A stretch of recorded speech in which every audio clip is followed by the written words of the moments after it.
Yeah, Wendy's changed hands, Subway changed hands. Star Rings to Go is brand new, right at the tip of Merrimack here. When happened with Heritage. So we only had Sol's and Angelina's Pizza on Middlesex Street. Yeah. Got combust. So now they have Angelina's, Chili's, Santoro's, and now Heritage Ice Cream. Yeah. I was looking at it like, why don't they not? That's Well, what they yeah, do outside of that. If they No. didn't know, did they come? but they don't have video, because he owns the- Well, we've already, me and my team have already raised hell in Santoro. Yeah. So. But yeah, he's got himself a little empire in the city.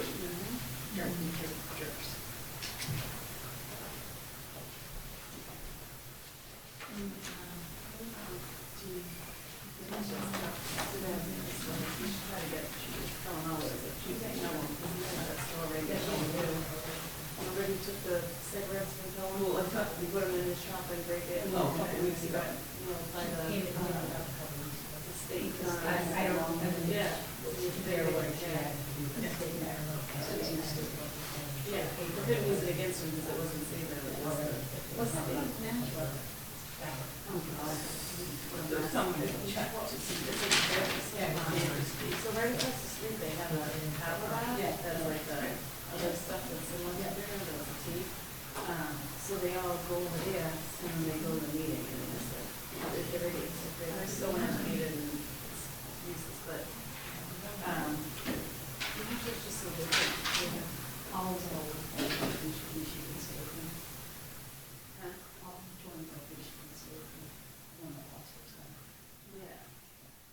Oh, I think so. It's just so difficult to live free of that. Natural.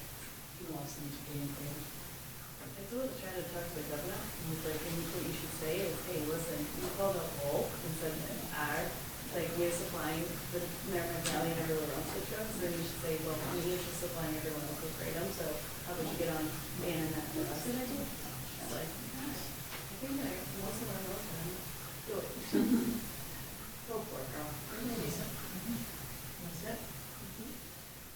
It's just, it's got it everywhere.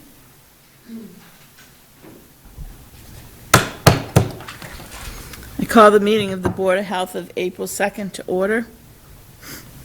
The first item on the agenda under new business are the minutes of the March 5th meeting for approval. Do we have a motion to approve? Motion to approve? Second? Second. Okay. The next item on the agenda is the Development Services Report submitted by Senior Sanitary Code Inspector Matthew Sheehan. Good evening, Matthew. Good evening, everybody. As you can see in the report in front of you, for this time period, we had five new establishments open up in the city. 3 of them were just business transfers. 2 of them are brand new. I'd like to say that Subway downtown is open. It's back open now. A few failed restaurants, as you can see in the report. It's pretty much equipment is the reason why they failed due to expiration dates on hood systems. A couple failed for not having proper certifications, but they are all back in good standing with myself and the team. I put on the bottom just a Northwood rehab update because we had to go back out there, and as you can see, their hood system is still not operational. Their ANSEL system is still out of compliance. From March 21st through the 25th, they had issues with their sewer system.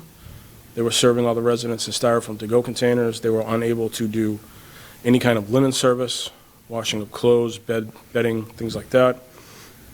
That was all brought online on the 25th of March at approximately 2 p.m.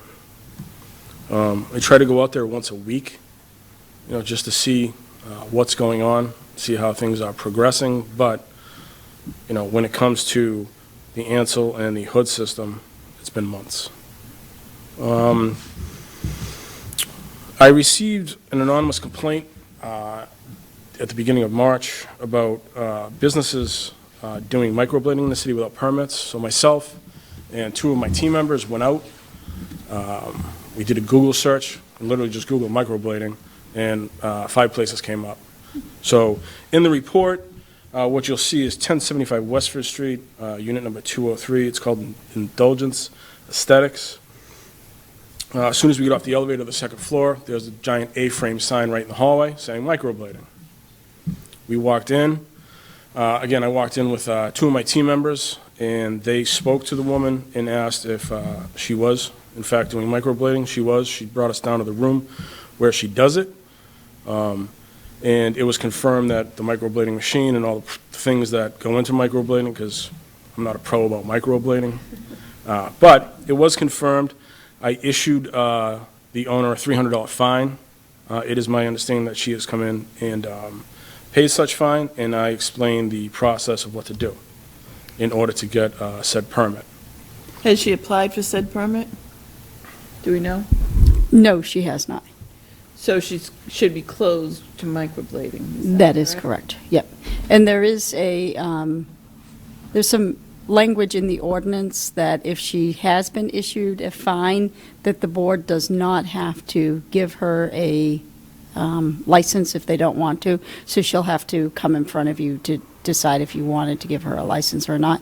But the owner who came to the health department, who also paid the fine, is not the person who would have the microblading license.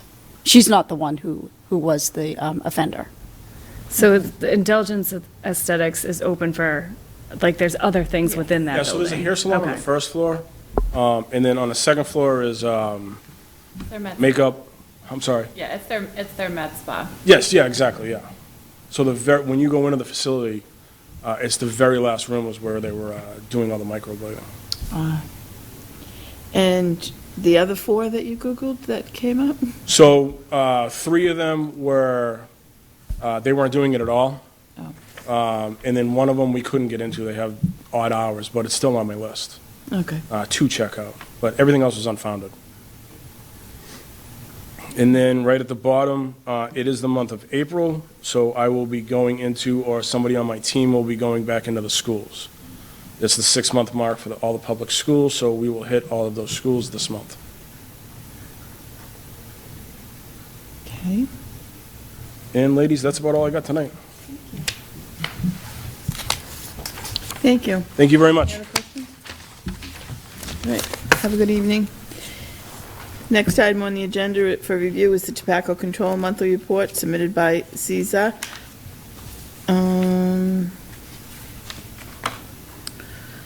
So we have a violation of the Kratom sale, for the sale of Kratom on March 5th. I guess my question is this the first offense for flavored wrap sale?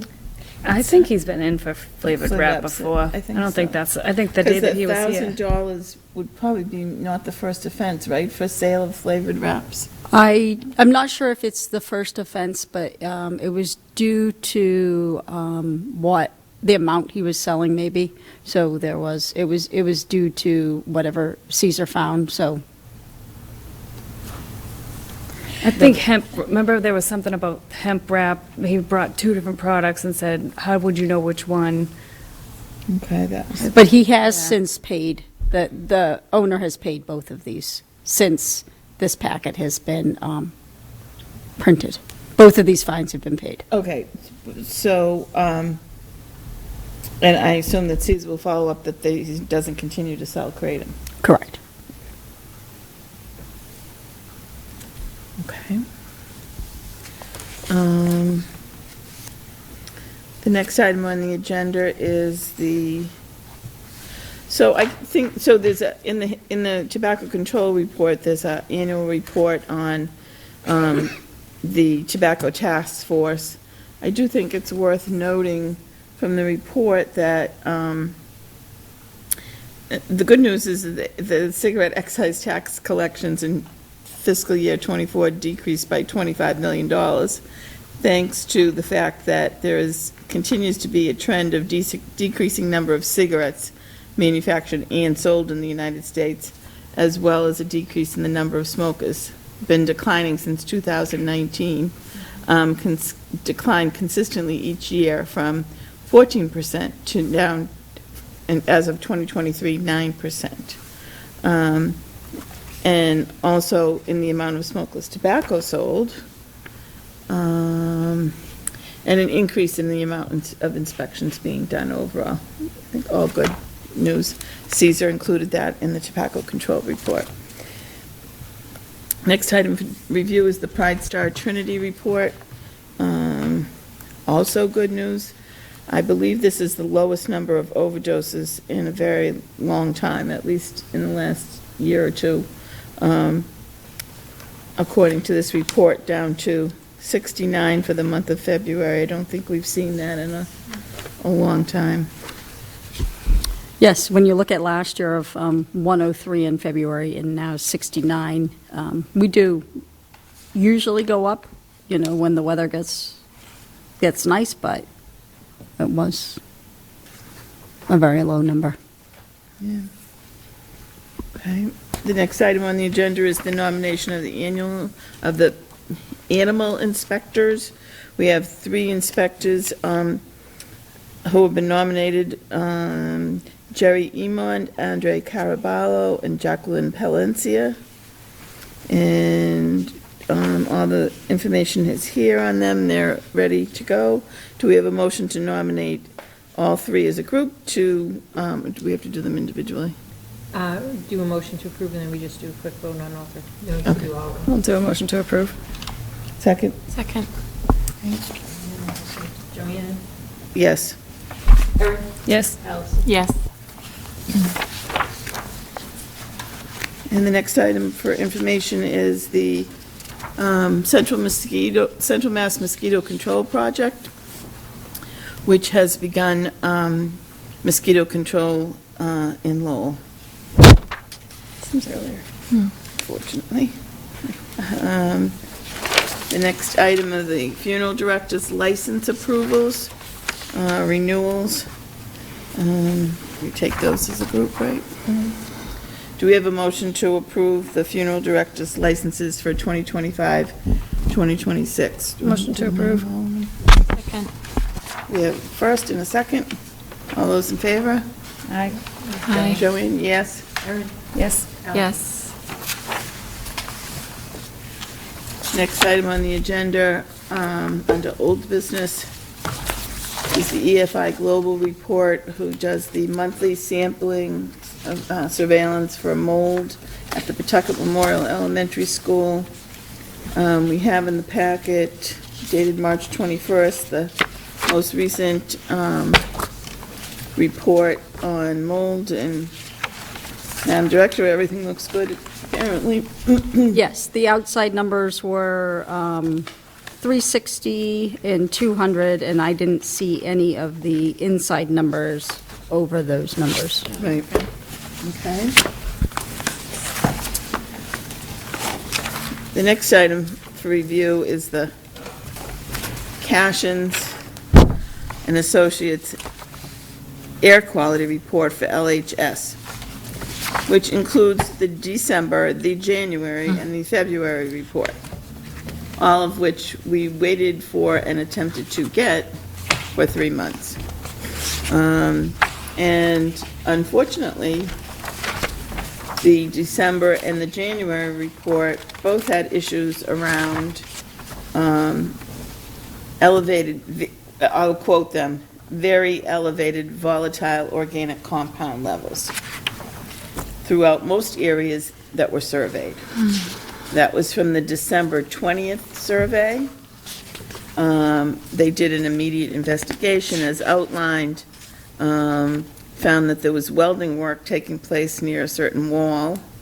There was air circulation equipment present, but not in use. They did a number of walkthroughs and attempted to continue to remediate the problem. In the second walkthrough, there continued to be issues. An immediate investigation revealed that the studs were being cut there were studs being cut in the vicinity of the wall at 2 locations, and cutting operations were immediately stopped, and cut stations were shifted 50 feet away from that wall.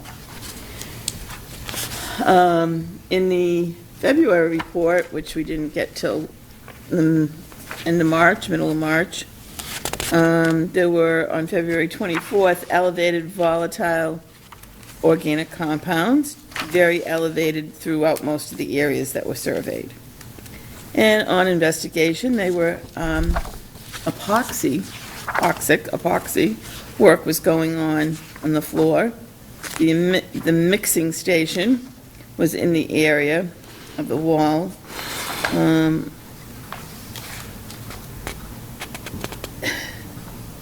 And they went back and they found that the epoxy flooring installation that was done earlier that morning, with that, there was still readings that were still high.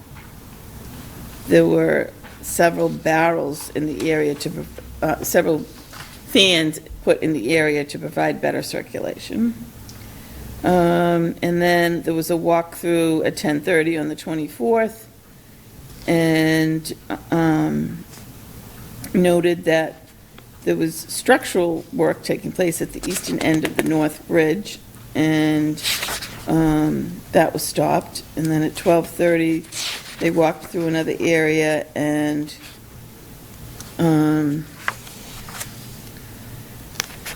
they investigated the wall and patched some of the holes on the construction side of the wall.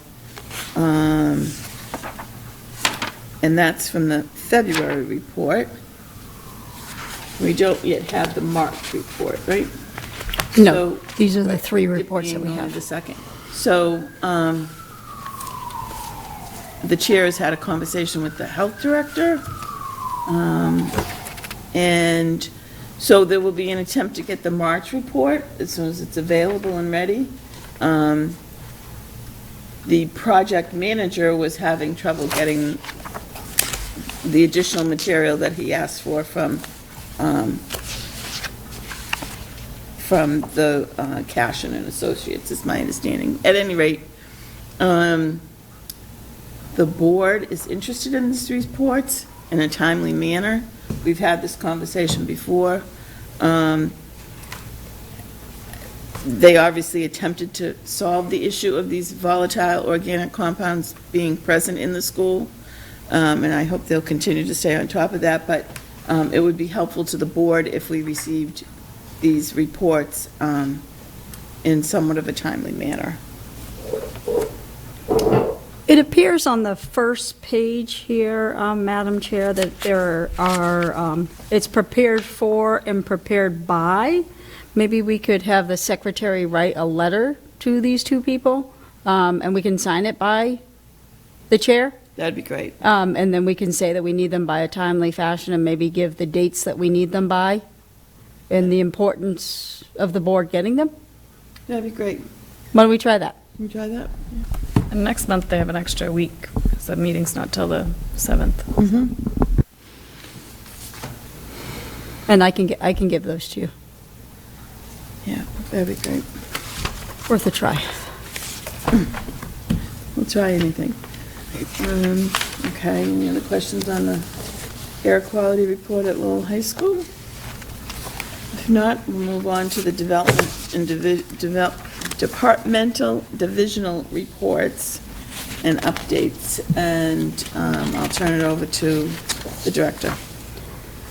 So on the school health report, Beth had written about which she's written for most months, about the mobile health unit going to the schools. And it's going to a lot of the community schools. So it will finally be on the road next week, the 9th. It's going to the Greenhouse School first. So it's finally up and running. It's a collaboration between UMass Lowell, the city, and Lowell Community Health. So it will be finally up and running next week, and it will have one of the nurse practitioners on it. They'll be able to make appointments, but then they'll be able to see sick children if someone happens to be sent out by the school nurse as well. So they're very excited about that. That's very cool. Yeah. And then on the substance use report, I didn't see it, but I don't know if it's hidden in here anyway, where on the 15th, we did have our medication take-back day. It was in there. It was in there, that they had 90 cars They ended up doing 245 pounds of sharps, which is the equivalent of 26,500 sharps, and there were 4 boxes of medications, which was 145.4 pounds of medications that were taken back. Great. Yeah, very successful day. And then if you have any other questions on any of the rest of it. I, of course, had one question. Yes, The public health nursing report. yes. So, when Nicole talks about, blood pressure screening and whatnot, nurses held blood pressure screenings at City Hall. with Yes. Community health, who is she referring to by community health? Which, is that on the last page? Last page, she talks about, I didn't know if those was the community health center or So when she says community health, so they have gone to Rogers Hall, and they do go to the senior center, and I know they have gone to other places, so it's just about anybody who asks for a blood pressure clinic. So I know they have reached out to the Lowell Public Schools to do them, so they have done, and they did go to like the YMCA. I know we're doing a health fair at LASA, Lowell Serval, but I don't know if they're offering blood pressures there. So they have done a lot of clinics. Where? Haley's a community. Oh, Haley is a community health educator as well. Oh, okay, that's who she, So is that I think what she's she's- talking about a person that goes with them to help. Oh, Haley is the community health educator then, probably. Or, And the staff at the health department. yeah, so maybe that's what it is too. I just wasn't sure who she, Oh, yeah, maybe that's what she's referring to as Haley. anyone have any other questions? And we did, Alicia, one of our public health nurses, did leave last week, and the job was posted through, I want to say Monday or Tuesday of this week. So just down one nurse. Down one nurse, yeah.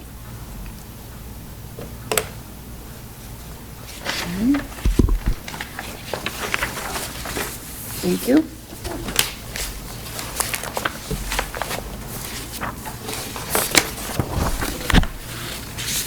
Do we have a motion to adjourn? Look at it, without Bill. Motion to adjourn. Second? Second. Thank you. Meeting is adjourned.